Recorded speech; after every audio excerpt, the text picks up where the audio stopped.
Hello everyone, today I'm going to show you how to use auto scaling for traffic on SiteGround. I just tap on my Safari browser. Before you creating an account, you will have to purchase the plan. And if you want to buy the premium or subscription of SiteGround, please go through the link in description. After logging your account, how to set a cloud server to auto scale.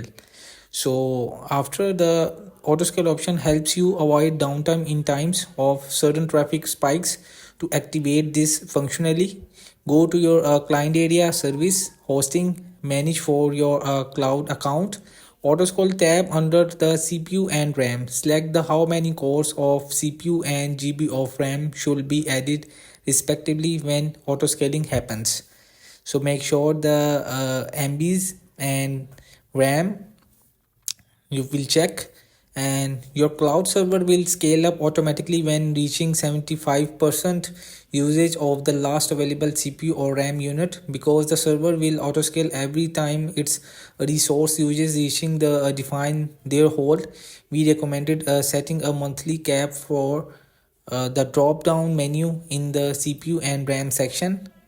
So hope this video helped you. Please don't forget to like and subscribe and get notified for more videos.